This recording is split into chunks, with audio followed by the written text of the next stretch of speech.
Baik, bismillahirrahmanirrahim. Assalamualaikum warahmatullahi wabarakatuh. Kembali lagi di channel saya untuk video kedua.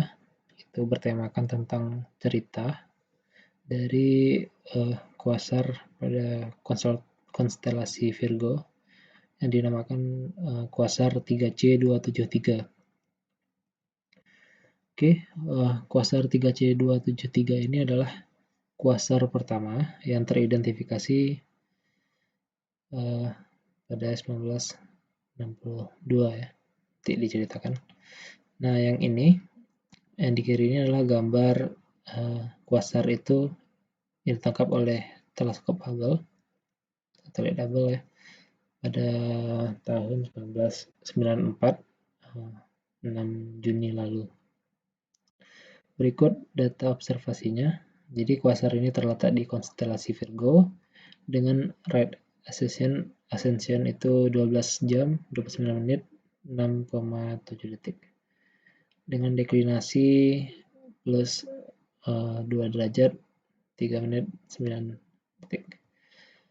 Lalu mempunyai redshift itu 0,158339 lebih kurang 0,000067. Jadi redshift ini cukup besar ya. Nah, nanti itu kita bahas juga di lembar berikutnya. Lalu Quasar ini mempunyai jarak luminositas atau jarak yang diukur dari luminositasnya itu sebesar 2,443 giga light year atau 2 miliar tahun cahaya atau setara dengan 749 megaparsec. Quasar ini sendiri itu bertipe blazar SY1. Blazar ini dia dikategorikan blazar itu karena jet relatifnya atau tembakan elektromagnet itu hampir sejajar dengan observer atau dengan bumi ya, sehingga luminositasnya cahaya itu tampak sangat terang gitu. Yang blazar.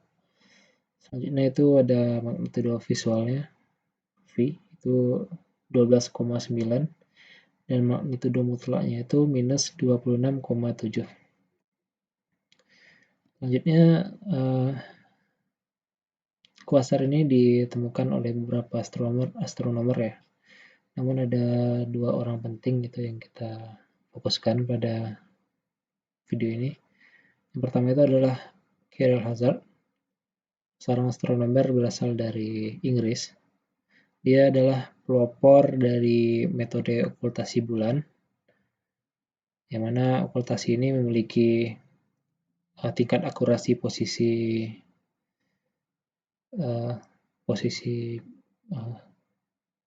materi langit yang cukup akurat ya. Jadi dia menggunakan okultasi bulan ini untuk menentukan posisi dari sinyal radio, sumber radio celestial atau angkasa. Bersama dengan John Walton pada Observatory Parkes, mereka menemukan posisi dari 3C273 pada tahun 1962 yang dipublisnya pada jurnalnya di Nature di volume 197 halaman 1037. Selanjutnya itu ada Martin Smith, seorang astronomer dari Belanda, menggunakan data dari Hazard ini tadi untuk posisi 3C273 dan menggunakan teleskop reflektor 200 inci pada Gunung Palomar, Observatorium Gunung Palomar. Dia mengidentifikasi redshift dan jarak dari sumber radio 3C273 pada Desember 1962 atau di akhir tahun 1962 ya. Oleh karenanya, dari hasil temuan ini kita mengetahui bahwa sumber itu adalah suatu quasar pertama yang teridentifikasi. yang dia publish pada yang dia publish hasil temuannya pada Nature di volume yang sama dengan Hazard tadi, itu 157 halaman 1040. Oke, kita langsung saja ke ceritanya ya, cerita mengenai penemuannya. Jadi okultasi untuk penentuan posisi ini itu terjadi 3 kali ya pada tahun 1962 ini. Itu nanti akan dijelaskan satu persatu mengenai okultasinya. Oh ya, untuk teleskopnya sendiri itu Hazard menggunakan teleskop sinyal radio ya, karena pada saat itu emang metode itu yang digunakan untuk observasi ya. Oke, untuk okultasi pertama itu terjadi pada 15 Mei 1962. Pada okultasi ini itu hanya terjadi emersi pada bulan dan sumber yang posisinya itu di bawah batas elevasi dari teleskop Parkes-nya. Nah, jadi bulan ini terbit pada jam 5:35 PM di zona waktu AEST dan menggunakan sinyal berfrekuensi 410 MHz. Namun sayangnya hasil pengukuran ini tidak cukup memuaskan karena titik nol dari kurva ini tidak pasti ya, sehingga agak sulit digunakan datanya untuk menentukan posisi dari 3C273 ini. Tapi dari hasil observasi pertama ini mereka mengetahui bahwa sumbernya ini memiliki potensi yang sangat besar ya untuk ditentukan posisinya. Itu karena yang ditangkap itu cukup jelas gitu. Bentukan dari emersinya ini.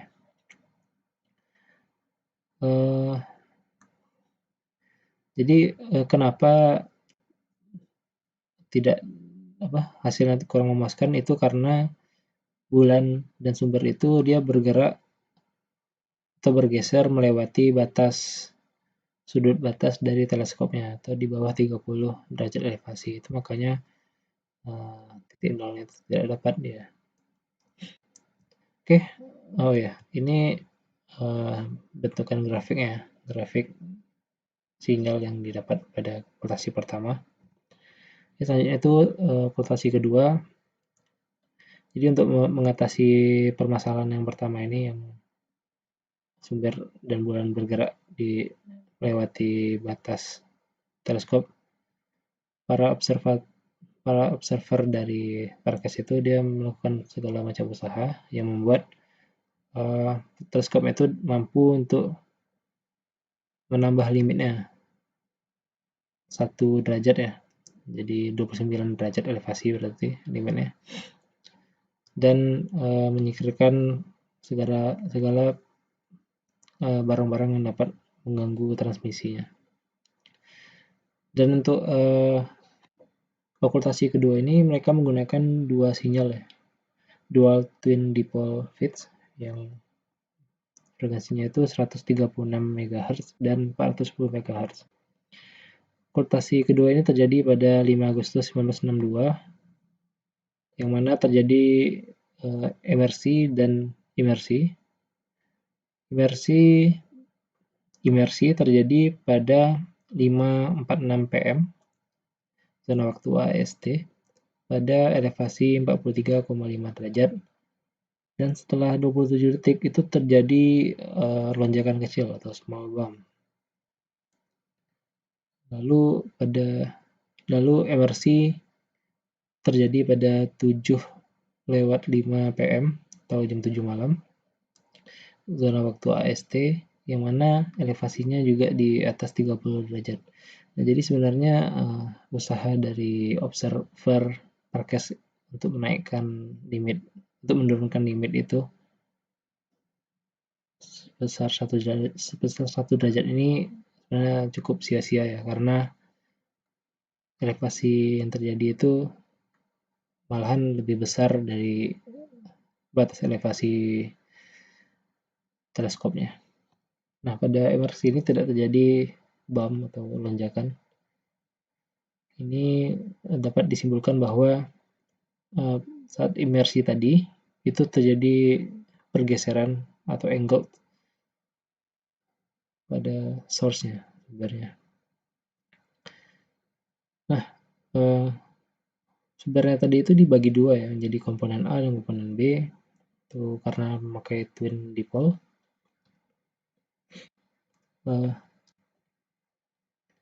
Posisi atau sudut posisi dari kedua komponen digunakan untuk menentukan posisi komponennya. Nah, jadi sudutnya ini yang digunakan untuk menentukan posisi dari komponennya tersebut. Nah, ini kira-kira bentuk atau grafik dari hasil okultasi kedua. Yang selanjutnya adalah okultasi ketiga. Okultasi ketiga ini terjadi pada 26 Oktober 2000. Ini salah. 26 Oktober 1962. Yang mana hanya tampak imersi ya, yang terjadi pada 12.56 PM dan waktu ST juga, yang sudah elevasinya itu sekitar 38,5 derajat. Nah, frekuensi feed yang dipakai itu berbeda ya dari sebelumnya. Yang sebelumnya itu 136 dan 410, sekarang diganti menjadi 410 dan 1420. Ini guna agar pengukurannya bisa lebih akurat. Hasilnya cukup memuaskan karena fringe dari kedua sinyal itu sangat jelas terlihat. Nah, lalu dilakukan analisa densitas flux yang menunjukkan bahwa komponen A itu mempunyai spectral index minus 0,9, sedangkan yang B 0,0. Yang mana itu komponen A ini dapat dikatakan atau dikategorikan sebagai sumber radio kelas 2, sedangkan komponen B ini tidak teridentifikasi atau belum terklasifikasi jenis sinyalnya, dan dilakukan pendekatan gitu bahwa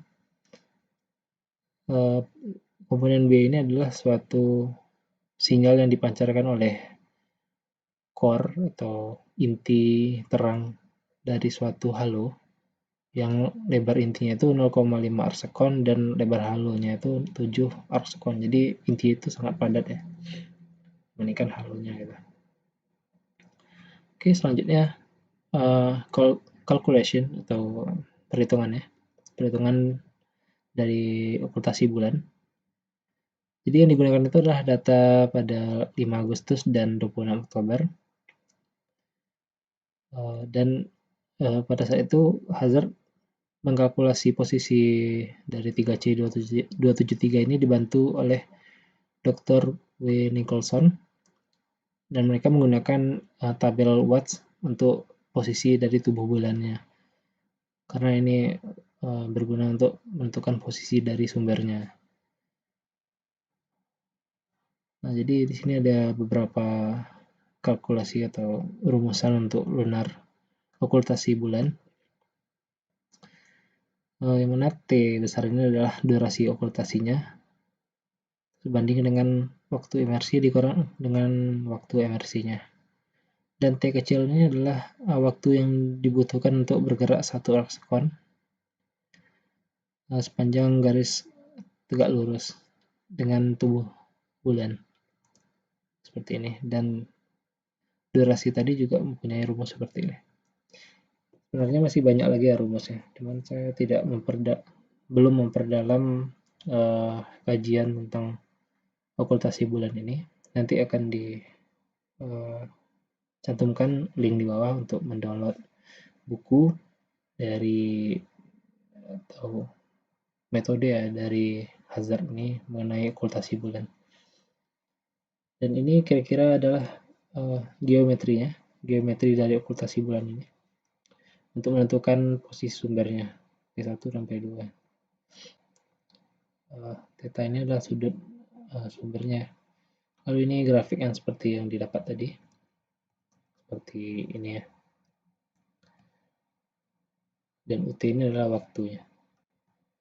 Oke, jadi ini adalah hasil dari perhitungan si Hazard, yang mana garis yang ini itu adalah untuk 5 Agustus yang imersi, lalu yang ini imersi pada 5 Agustus, yang ini imersi 26 Oktober. Begitu juga dengan yang di sini. Ini tubuh bulannya. Oke, pada 5 Agustus, garis yang menghubungkan komponen A dan B itu paralel dengan garis koreksi lunar limsnya atau tubuh bulannya, atau sejajar ya ini. Ya, sejajar dengan koreksi tubuh bulan.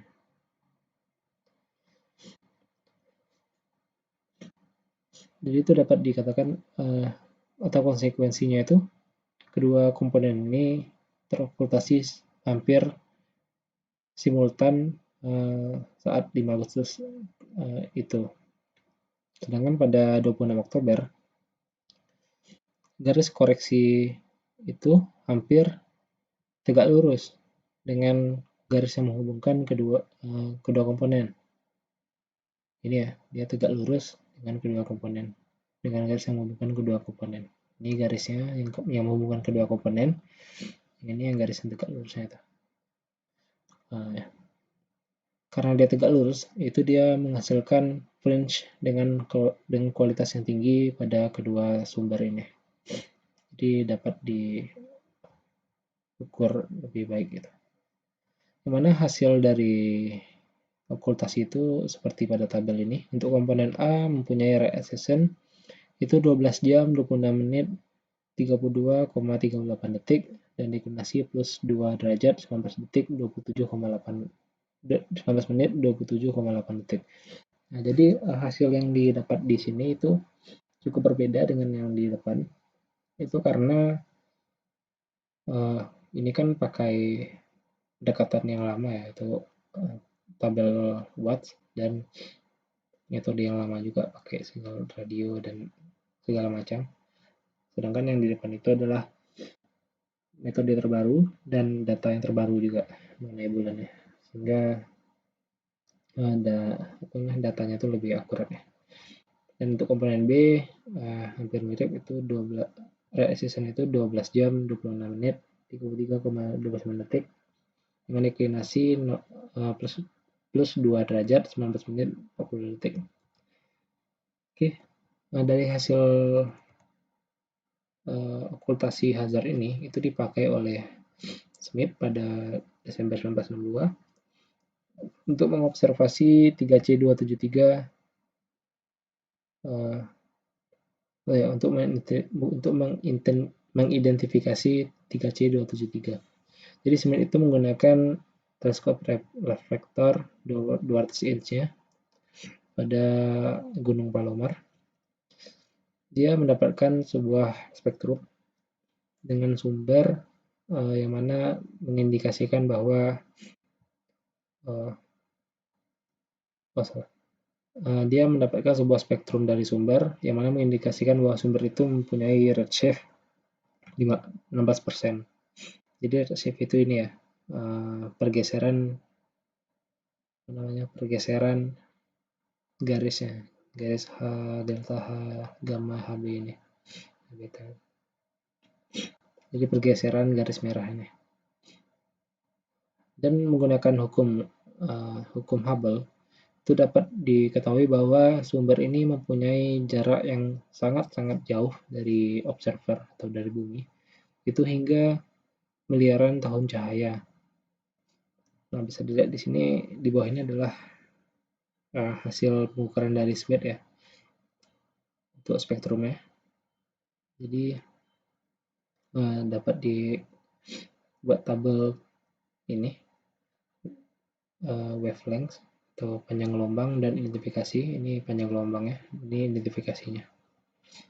Jadi ini panjang gelombang yang terukurnya, ini yang sudah dikoreksi dengan redshift-nya, dan ini identifikasinya. Jadi panjang gelombang sekian mengidentifikasikan unsur ini, dan ini cocok dengan panjang gelombang pada source ini, sumber ini. Jadi sumber 3C273 ini mengandung Mg2, H epsilon, H delta, H gamma, H beta, dan garis terlarang itu O3. Untuk kejelasan lebih lanjut mengenai garis-garis ini bisa dilihat lagi ya di fisika modernnya atau astrofisikanya. Nah, mungkin itu saja yang dapat saya sampaikan ya dari pengunjung. Nah, jadi sedikit penjelasan bahwa quasar ini adalah suatu benda langit ya yang hampir mirip kayak bintang gitu. Dia mempunyai luminositas yang sangat besar, namun luminositas ini lebih jauh, bahkan jauh lebih tinggi dibanding dengan bintang, yang mana dikatakan itu luminositas dari quasar ini dapat 1000 kali lebih besar dibandingkan galaksi bintang pada galaksinya itu sendiri. Kenapa itu? Karena quasar ini dia punya prinsip seperti black hole juga ya. Dia menyedot materi yang ada di luar angkasa itu, baik itu dari awan atau debu, itu dia sedot sehingga itu menjadi bahan bakarnya untuk dia mengemisikan terus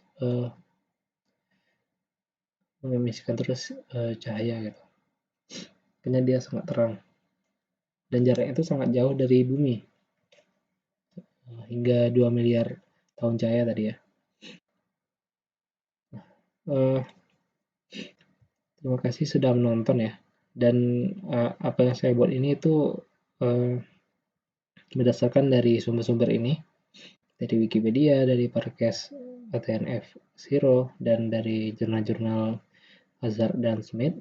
Itu terutama dari ini ya, dari sumber kedua ini, itu Parkes ATNF Zero. Itu karena ini adalah website resmi dari Observatorium Parkes, mana mereka sangat detail menjabarkan bagaimana proses Hazard dalam mengambil atau melakukan okultasi pada sumber 3C273 ini. Terima kasih kepada Observatorium Parkes. Nah, mungkin nanti akan saya cantumkan link-link di bawah untuk pembelajaran lebih lanjut. Oke, mungkin sekian, saya tutup. Lebih dan kurang saya mohon maaf. Kalau suka silakan di like, kalau tidak suka silakan di dislike sebagai pembelajaran bagi saya. Dan harapannya memberikan komen ya, supaya apa yang saya sampaikan nanti ke depannya itu lebih baik dan lebih padat mungkin inti dari pembahasan saya ini. Oke, terima kasih sekali lagi. Wabillahi taufiq wal hidayah. Wassalamualaikum warahmatullahi wabarakatuh.